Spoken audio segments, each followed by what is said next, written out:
Israel की कर्णधार Shrimati गोल्डा mayor. Israel विश्व का सबसे अधिक लड़ाकू देश माना जाता है। ऐसे देश में दो विजेता सेनापतियों की उपेक्षा करके जब किसी महिला को प्रधानमंत्री चुना जाता है तो निश्चय ही वह ऐसा नाम होना चाहिए जिसकी महानता को चुनौती नहीं दी जा सकती। संसार की तीसरी महिला प्रधानमंत्री गोल्डा मेयर एक ऐसा ही नाम है जिसे 71 वर्ष की आयु में इजराइल जैसे संकट से घिरे राष्ट्र की बागडोर संभालने के लिए सर्वथा उपयुक्त समझा गया। आज भी वह बड़ी कुशलतापूर्वक इजराइल का शासन तंत्र संभाले हुए रात दिन संघर्षों का बहादुरी से सामना कर रही हैं। एकदम सादा वेशभूषा, सीधा सादा रहन सहन और सौम्य मुख मुद्रा पर चेहरा विवेकमय तेज से चमकता हुआ। वृद्धावस्था में भी सशक्त, सुगठित और प्रभावशाली व्यक्तित्व, आत्मविश्वास और आत्मगौरव से मंडित गोल्डा अपने देश की एक विश्वसनीय कर्णधार हैं क्योंकि स्वतंत्र इजराइल की स्थापना में भी उनका बहुत बड़ा हाथ रहा है। गोल्डा मेयर एक स्वयं निर्मित व्यक्तित्व हैं। एक गरीब बड़ाई की बेटी से जीवन आरंभ कर देश के लिए संघर्ष करते करते वह प्रधानमंत्री के पद तक पहुंची हैं। पसीने से लथपथ कारीगर पिता मारावोविच को कभी सपने में भी ख्याल न आया होगा कि उसकी बेटी आगे चलकर संसार के एकमात्र यहूदी राज्य की स्थापना में योग देगी और उसकी प्रधानमंत्री भी बनेगी। गोल्डा मेयर की कहानी अद्भुत साहस, निरंतर कार्यशीलता, संघर्ष और गहरी लगनशीलता की एक कहानी है और इसलिए बिना किसी भेदभाव के संसार भर की युवतियों के लिए एक प्रेरणा भी। गोल्डा मेयर का जन्म रूस के कीव नगर में 3 मई 1809 को हुआ। बड़ाई पिता की आमदनी बहुत मामूली थी। गरीबी से तंग आकर कुछ अधिक कमाई की आशा से 1903 में वे पिस्क नगर में आ बसे। जारशाही के उस जमाने में रूस में यहूदियों की दशा बड़ी शोचनीय थी। उन्हें कोई नागरिक अधिकार प्राप्त न था। तरह तरह के कानून उनके खिलाफ बनाए जाते, उन पर अत्याचार किए जाते, उनसे घृणा की जाती और खुलेआम उनकी बेइज्जती भी की जाती। शहरों में उनके निवास के लिए कुछ अलग गंदी बस्तियां नियत थीं। इनसे बाहर रहने की उन्हें इजाजत न थी। इस पर भी गुंडों के आक्रमण उन बस्तियों पर होते रहते थे।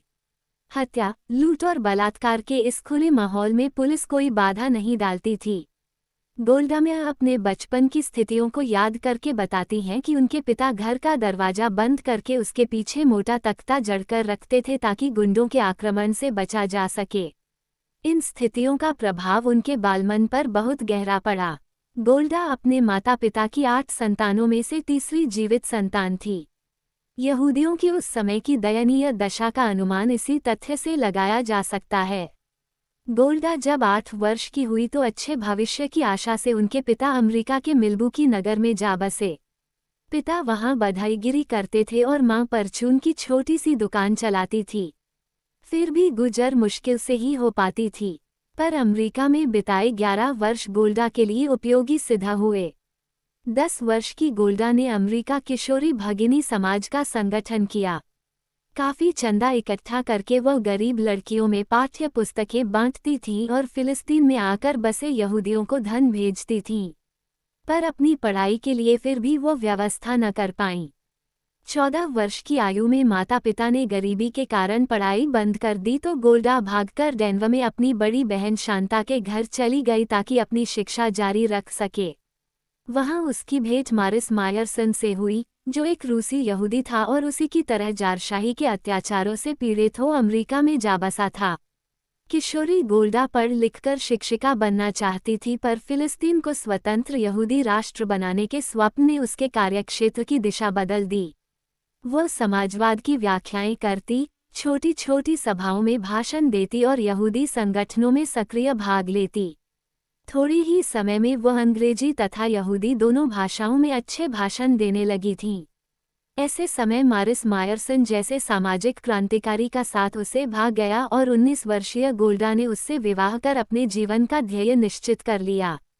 सन 1917 में जब गोल्डा ने यहूदी पायनियर मुखिया बनकर फिलिस्तीन जाने का निश्चय किया तो मारिस मायरसन उसके इस निश्चय से सहमत हो गया। दोनों फिलिस्तीन जाकर अपने देश के नव निर्माण में हिस्सा लेंगे, इसी शर्त पर वे विवाह बंधन में बंधे थे। आखिर 1921 में गोल्डा अपने पति और अन्य 20 यहूदी युवक युवतियों के दल के साथ अपने गंतव्य की ओर चल पड़ीं। कठिनाइयों से भरा सफ़र झेलकर जब वे लोग फिलिस्तीन पहुंचे तो वहां का जीवन भी बड़ा कष्टकर था। कहीं ऊसर बीहड़ रेगिस्तानी इलाका, कहीं मक्खी मच्छर से भरा दलदल और बेहद गर्मी। अभाव, गरीबी और कठोर श्रम के बीच सामूहिक जीवन की जिम्मेदारी निभाने के लिए गोल्डा मुर्गी पालन का काम करने लगी। उसे बीहड़ इलाके को हरा भरा बनाना था और यहूदी राज्य की स्थापना के स्वप्न को साकार करना था, तो फिर कठिनाइयों से क्या डरना। अपनी योग्यता, लगन और कर्मठता से गोल्डा ने शीघ्र ही सबका ध्यान अपनी ओर आकर्षित कर लिया। 1 वर्ष बाद ही वो यहूदी मजदूर संघ के लिए प्रतिनिधि चुन ली गई। राजनीति में गोल्डा का ये पहला कदम था। इसके बाद तो कदम बढ़ते ही गए। अपने परिवार और पति के विरोध के बावजूद गोल्डा में पार्टी के काम में डूबती गईं। महिला मजदूर काउंसिल की मंत्री के नाते अंतर्राष्ट्रीय सम्मेलनों में भाग लेने से तो उनकी ख्याति दूर दूर तक फैलने लगी। केवल के कठोर जीवन को सहन न कर सकने पर उनके पति बीमार हो गए थे तो वे पति को लेकर तेल अवीव और फिर वहां से यरूशलेम चली आई थीं, पर एक मजदूर नेता के रूप में उनका व्यक्तित्व निरंतर उभरता चला गया था। कठिन से कठिन काम करने और हर जोखिम उठाने के लिए वे सदा तैयारी रहतीं। सैद्धांतिक प्रश्नों पर उन्हें झुकाना आसान न था। महात्मा गांधी के सत्याग्रह सिद्धांत पर उनकी श्रद्धा थी। 1946 में यहूदी शरणार्थियों से लदा जहाज जब इटली के एक बंदरगाह पर बंदी बना लिया गया तो गोल्डा मेयर ने इसके विरोध में अनशन कर दिया। फिलिस्तीन के अनेक यहूदी इस उपवास में उनके साथ सम्मिलित हुए थे। फिलिस्तीन पर उस समय संयुक्त राष्ट्र संघ की ओर से ब्रिटेन शासन कर रहा था। यहूदियों की समस्त मांगें इस सरकार के सामने गोल्डा ही रखती थीं। देश के लिए हर खतरा उठाने की उनकी एक मिसाल है। 1949 के अरब इजरायली युद्ध के दौरान गोल्डा ने अरब औरत का भेष बनाया, बुर्का पहना और जॉर्डन पहुंच गई। यात्रा पूरी तरह संकटों से घिरी थी। एक जगह उनका नौजवान ड्राइवर भी कार छोड़कर जान बचाकर भाग खड़ा हुआ तो गोल्डा ने अकेले ही आधी रात के समय वह सुनसान पहाड़ी रास्ता तय किया और पहरेदारों को चकमा दे सीमा पार कर गईं। उद्देश्य था जॉर्डन के शाह अब्दुल्ला से बात करके उन्हें युद्ध में भाग लेने से रोकना, पर शाह ने अपने पूर्व वचन की रक्षा करने से इनकार कर दिया और गोल्डा को किसी तरह जान बचाकर वापस इजराइल लौटना पड़ा। ये वचन गोल्डा ने 1947 में उनसे लिया था। इजराइल की स्थापना 1948 में हुई थी। इसके शीघ्र बाद ही इस युद्ध में आत्मरक्षा के लिए यहूदियों को शस्त्रास्त्रों की आवश्यकता हुई, सो वह इसके लिए चंदा इकट्ठा करने अमेरिका पहुंची और वहां से $5 करोड़ के अस्त्र शस्त्र लेकर इजराइल लौटी। इस तरह के साहस भरे अद्भुत कार्यों से गोल्डा ने सब देशवासियों का मन जीत लिया।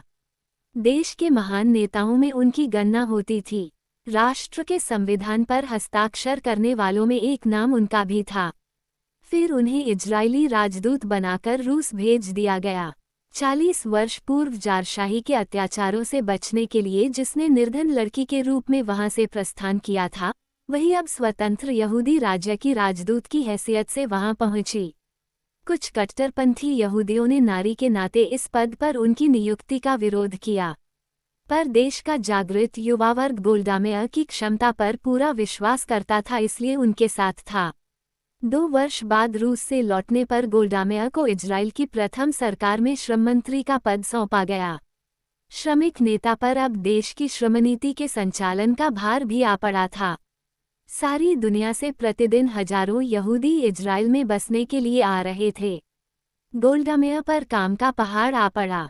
यहूदी शरणार्थियों के पुनर्वास और रोजगार की समस्या हल करने के लिए उन्होंने बहुत बड़े पैमाने पर गृह निर्माण की और जन कल्याण की योजनाएं बनाईं। दल-दल और ऊबड़-खाबड़ जगहों में सड़कें बनाने के लिए हजारों लाखों श्रमिक काम में जुट गए। देश का निर्माण हुआ और शरणार्थियों को काम और पुनर्वास मिला। सन 1956 में गोल्डा मेयर को विदेश मंत्री का पद सौंपा गया। नए घरों, सड़कों, उद्योग धंधों के निर्माण में रुचि लेने वाली गोल्डा को अनिच्छा से श्रम मंत्री का पद छोड़कर विदेश मंत्री का दायित्व संभालना पड़ा, क्योंकि प्रधानमंत्री बेन गुरियन और विदेश मंत्री मोशे शारेन में मतभेद हो जाने के कारण शारेन को त्यागपत्र देना पड़ा था। पर नया क्षेत्र होने पर भी विदेश मंत्रालय और राष्ट्रसंघ में गोल्डा ने जिस कुशलता का परिचय दिया वो उनकी अध्ययनशीलता, श्रमनिष्ठा और लगन का प्रमाण है। अब 7 मार्च 1968 से इस वीर धीर महिला ने चारों ओर से शत्रुओं से घिरे इजराइल की बागडोर जिस मजबूती के साथ थाम ली है, उनकी वृद्धावस्था को देखते हुए यह एक आश्चर्यजनक घटना है। एक सैनिक नारी वृद्धा होकर भी सैनिक ही रहेगी, देश रक्षा के लिए चाहे जान ही क्यों न जोखिम में डालनी पड़े। इस बागडोर को थामते उसके हाथ कांपगे नहीं, पर यह सैनिक नारी एक शांतिप्रिय नारी है। ये बहुत कम लोग जानते हैं कि अपने युद्धग्रस्त देश में वे शांति चाहती हैं, लेकिन वह शांति गौरवपूर्ण हो। वे चाहती हैं अरब यहूदियों से घृणा करना छोड़ दें। जब तक मानव मानव के बीच घृणा के बीज अंकुरित होते रहेंगे, संसार में शांति असंभव है। इस तथ्य को वे बड़े दुखों के साथ महसूस करती हैं। ऊंचे से ऊंचे पद पर पहुंचकर भी गोल्डा मेयर को अभिमान कहीं छू तक नहीं पाया है। वे एक सच्ची मानव है, स्वयं को मानव परिवार का सदस्य समझती हैं और मानवीय आदर्शों की स्थापना के लिए बेचैन रहती हैं। रूसी दूतावास में रहते समय छोटे बड़े सभी कर्मचारी उनके साथ एक जगह बैठकर खाना खाते थे। जिन 20 तरुण तरुणियों के दल के साथ उन्होंने इजराइल भूमि में प्रवेश किया था, उनसे तथा उनके वंशजों से आज भी उनके पारिवारिक स्नेह संबंध हैं। इस विशाल परिवार को वे स्वाधीन देश का निर्माता मान उसका आदर करती हैं और उनके दुख सुख में निरंतर हाथ बटाती हैं। इसी तरह जब भी जहां भी उन्होंने काम किया, उस दफ्तर के सारे कर्मचारी उनके लिए परिवार के सदस्यों की तरह रहे। गोल्डा मेयर के पति का देहांत 1951 में हो गया था। यद्यपि वे एक बेटे और एक बेटी की मां हैं, पर उनका परिवार यही नहीं है, वे पूरे देश की मां हैं। लोग उन्हें प्रधानमंत्री गोल्डा नहीं, हमारी गोल्डा कहकर संबोधित करते हैं। यही लोकप्रियता उनकी योग्यता को बल देकर सफलता के मार्ग पर दिन प्रतिदिन अग्रसर हो रही है।